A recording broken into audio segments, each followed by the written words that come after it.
Now, broadcasting white paper is a big deal, isn't it? They don't come along very often. What's the aim of this white paper? I'm very proud, today to be Secretary of State in DCMS when we've launched a broadcasting white paper because it's really addressing um, the position we're in right now today in terms of the threats to broadcasting. It's the landscape is changing rapidly. We have streamers like Netflix, Amazon Prime, Disney Plus, and others who are all coming into the broadcasting landscape at the moment. And there are many changes happening. And the point of the broadcasting white paper is to bring what is a kind of analog age into the digital age. There's a number of things in the broadcasting white paper to help achieve that, but it's also to set a level playing field also between those streamers and our public service broadcasters, and to make sure that is, and protecting audiences, make sure that is a level playing field. But there's many measures in there that will boost British broadcasting, and it was time for that to happen. Well, let's go through one or two of them. Let's start with Channel 4. When you announced that you had decided to privatise Channel 4, there was an outcry, not just from within Channel 4, but within the industry. And a lot of people are saying, well, what does a politician know that the industry doesn't know? Why do you think it's so important to privatise Channel 4? We've taken a very long, hard look at this. As you know, it's been on the cards for some considerable time. And it has come to the point where it has to happen for a number of reasons. One is that Channel 4 simply cannot raise its own investment or its own funding streams because it's publicly owned, it's owned by the government. Interestingly, you say there was an outcry. Public polling shows that 53% of people did not know it was owned by the government. And we need Channel 4, particularly with prominence is also in this white paper, which you may ask me about in a minute, which increases the value of Channel 4.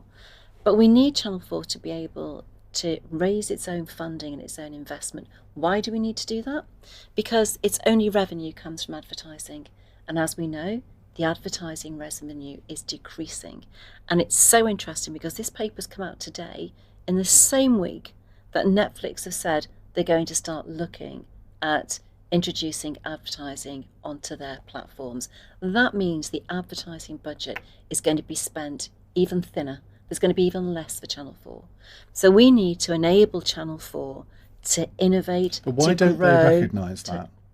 I mean, they are against what Well, you're doing. Why actually, don't they they do. recognise the argument that you're putting Well, forward? interestingly, they do. What Channel 4 has said is that they want to raise investment. They want to do that. They've actually said a couple of weeks ago that's what they want to do. Well, they can do that, but they can't do that while it's owned by the state. It's not the place today for the state to own But a broadcaster, a state broadcaster that's raising private investment. And we've looked long and hard at this, and we decided that that's not the role of the government. The role of the government is to own a state broadcaster that's raising private revenue.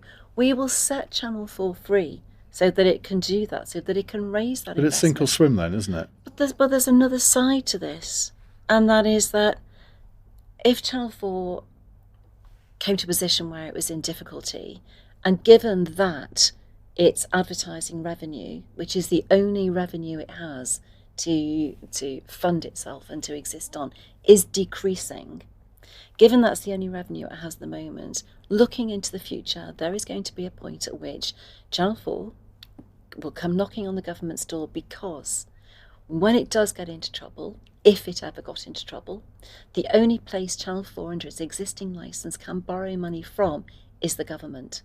And the government shouldn't be in that position. And when Margaret Thatcher set Channel 4 up, she did it to act as a disruptor, to stimulate the independent production market, and it's done it very well. But only 7% of the revenue, independent sector revenue, comes from Channel 4. We have a booming independent production sector in the UK. And there are other elements to this sale. We want to use the proceeds as a creative dividend to train those skilled people we need to work in this sector. So there are many elements to the sale. It's just not, well, let the government give Channel 4 its funding. But there are fears that the independent production companies will lose out here, and I hear what you say about the percentage of programmes made. But do you think that there is it's not the percentage of programmes made. The percentage of funding revenue received by the independent sector comes from Channel 4, just 7%. But there is a fear also that it might lead to fewer British-made programmes on Channel 4? It will lead to more, I hope. How? So in the broadcasting white paper, you will see that what we're enabling with the white paper is that British content. We want to see more British content. We've protected British content in the white paper. So we want to see more content made in Britain about. And I'll give you an example, actually, using Channel 4, the Derry Girls. And the reason why we've put in the broadcasting white paper that we want to see British content protected and to see more of it made is that no American streamer, no other company would make something like Peaky Blinders or the Derry Girls, or I'd like to see Bread come back, or one of those type of kind of programs that are rooted in the regions.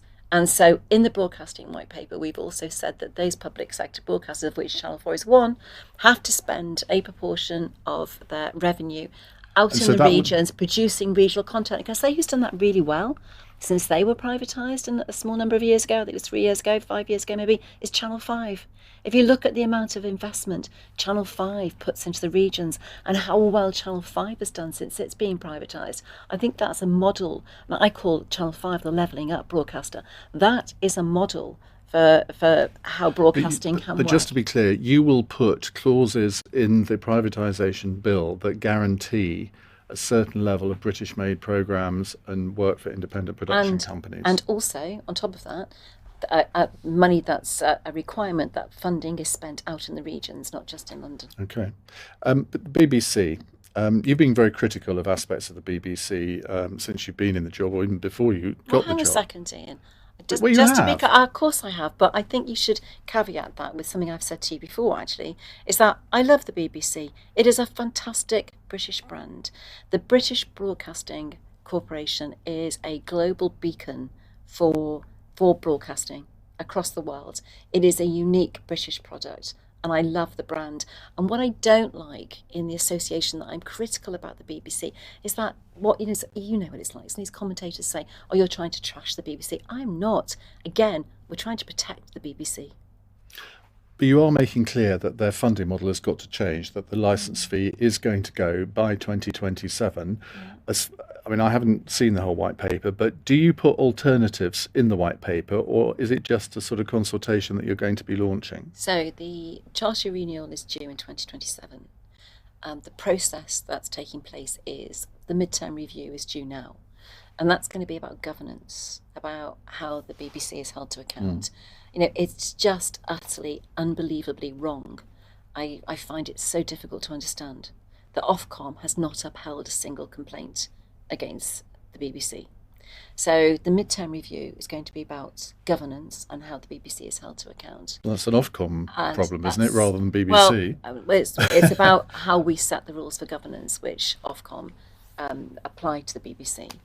And then we're going to look at shortly, a little bit later in the year, is how we launch a review into the licence fee. So we're going to have something in place long before 2027. We're going to decide the future of the BBC licence fee probably over the next 2 years, ready to put in place for 2027. Why is that important? Well, there are lots of reasons. I love it when politicians ask themselves the questions. Well, no, I'm asking you. So I was asking you, Iain. But I thought I'd answer for you.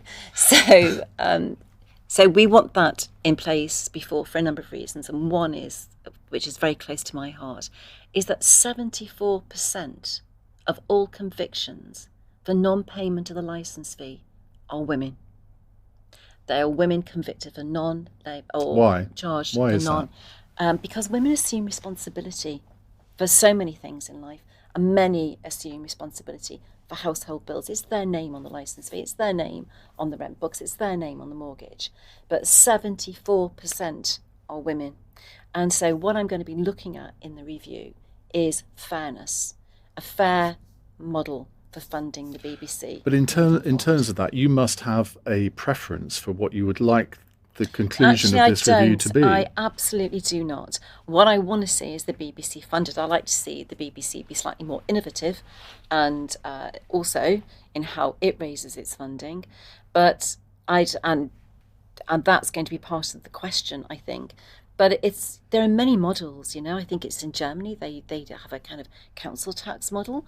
There are lots of people have been coming forward with ideas, subscription, but look at the fundamental reason why this is important. I think it's 20% that the BBC audience or the linear audience has reduced by in recent years. There is a lot of competition out there now among streamers and our public sector broadcasters. And so it's about finding a model which is fair and people can see as fair. The licence fee model was, I think, introduced in 1946. Time's moved on. One thing which is vexing the radio sector is that a third of people in their houses have smart speakers now. Mm-hmm. And 64% of listening on those smart speakers is radio, often commercial radio. And you have guaranteed television companies the right to appear on different platforms, but you haven't given radio the same protections as television have. Why not? Because people really value radio, don't they? They do, and particularly everybody values radio. Everybody listens to your show values radio, but particularly my point to this actually is that older people, some are very dependent on radio, and all I can say to this is that I am looking very, very closely at this. Parliamentary legislative timetables are very tight and very difficult, and bill drafting is very difficult, as I think you know. But it doesn't mean that what's in a broadcasting white paper today will be in the bill that passes through Parliament. Because a lot of these big tech companies, in theory, they could either block access to radio companies, or they could say, OK, you can still have access, but we're going to charge you £1 million. And that would be so unfair, wouldn't it? I agree with you, and I fully appreciate that. And it's disappointing to me personally that we didn't manage to get that into the white paper in time for it being printed. But as I said, there's a long way to go between a white paper and a bill. And although the bill will be passed, hopefully very soon, then Queen's speech is in May, so in third session, then there's a lot of room to amend that bill. And I'm hoping very much that I'll be able to get radio in there. You better. I know. Now, we've got to talk about what's happened over the past 48 hours and the fact that apparently a male Conservative MP was watching porn on his phone in the House of Commons chamber. I don't know if you were among the group of female MPs that went to see the Chief Whip about all sorts of different things on this. But when you first heard about this, what was your reaction? Well, I was shocked. I was shocked that anybody in a workplace would watch porn on a mobile phone, frankly. And I would imagine that the female MPs who were sat next to or near to would feel violated by seeing that and shocked themselves. But what's really important is that something we never had, and I've been in Parliament a long time and we never used to have, but there is a process in place for both the victims, that's the people who saw this porn being watched in the workplace, in a workplace like the mother of all parliaments as well. There's a process for the victims who saw that, but there's also a process to deal with and to hold account the MP who was doing this, and that's it's important for me that process, which was never there for many of the years I was in Westminster, is there now, so the victims can be helped, and there will be a due and fair process that the MP who was, I want to say if, it's a difficult one, I don't really want to talk about it anymore, because that process has to be allowed to take place. I don't think we should really comment on it until it has. Suella Braverman, the Attorney General, she has said today that some men in politics behave like animals. What's been your experience? You've been an MP for 17 years. Have you experienced this sort of behaviour? So, I've I don't know whether it's generational. I must be butt ugly or something else because I haven't. But so I think there are, with different generations, there have been different patterns of behaviour. I've experienced, my main problem that I've experienced has been mansplaining and having to talk over to be heard and being talked down and being overlooked. But it seems to me progressively with generations we're seeing worse kinds of behaviour coming in. But it's not party political. It's across Westminster in all parties. I think somebody's been suspended from the House today, I believe, from Labour. So it's not any particular... That was for bullying, not a sexual thing. Right, okay. Should make I clear. didn't know what it was. But it's not a particular party issue. It's definitely across. But when you look at the Angela Rayner Mail on Sunday incident, and the editor of the Mail on Sunday has refused to go and see the Speaker of the House of Commons to talk about it, do you think he should have gone? Oh, look, I believe in a free press. You know, I'm the Secretary of State for media, and a free press is the cornerstone of our democracy.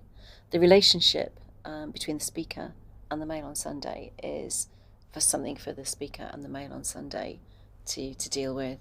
But what I'm concerned about is that we do have a free press because it is the cornerstone of our democracy, and we have processes, which we do in this country, both legal and ipso processes, to deal with. Do you have sympathy with Angela Rayner here? Because it wasn't just the sort of the sexual element here, it was the fact a lot of people interpreted the story as basically saying, well, she's a bit thick and therefore she can't debate with the Noel Titonian Boris Johnson. Well, to my mind, she has proved that she absolutely can. But you've had that in your career, haven't you? Oh, I had that when You're I blonde, got this you come job. from Liverpool, and therefore people draw stereotypical conclusions. And I think I've probably had more of it than most over the years. And, you know, I'm just look at the reaction when I got this job. Look at the reaction when I said I was going to sell Channel 4. I mean, some of it was absolutely barbaric. It was just appalling, some of the things that have been said about me and to me, particularly online. I mean, I don't even look at comments online now because, you know, I would not be a happy person if I did. It's a bit like inviting a million people into your garden to shout abuse at you. You just don't do it. But you do provoke some of it, though, don't you, with some of your tweets? Yeah. I mean, Name one. Well, I was looking at one that you sent out just before you came here. It was all about Keir Starmer and Boris Johnson. If Boris Johnson got a fixed penalty notice, should Keir Starmer? I mean, you didn't have to say all of that, did you? You do sort of bring it on yourself a bit. I think, well, no, Iain. I think that's slightly unfair. I think it's, you know, the Prime Minister was accepted his fine, apologised, humbly and profusely apologised, did not think that he was walking into a situation, has been one of the best leaders, is the best leader the police that found I've that ever worked under. The police found differently, don't you have to respect no, that? What I think I'd like to see is consistency across the interpretation of the regulations. So we've just described what has happened to our Prime Minister, who, by the way, has delivered Brexit, led us out of a pandemic. If it was still up to Keir Starmer, we'd probably still be in lockdown. Who has made sure we're one of the fastest growing economies in the G7, is leading us out of that. Well, we're not anymore, are we? That's the problem. We are. But, well, not next year, we're not going to be. Well, let's talk about that next year, but at the moment we are. So with Keir Starmer, it was a pre-arranged social occasion, and Durham Police very quickly found that that wasn't in breach of the regulations. So what I'm asking for is consistency in interpretation of those regulations. And I'd just like to see, and I've done it in the newspapers today, I'd just like to see Keir Starmer held to the same standard as the Prime Minister. And what I can't get my head around is why Keir Starmer thinks it's okay to constantly criticise the Prime Minister and attack the Prime Minister and his party on a daily basis. It's his job. Because the Prime Minister was walking.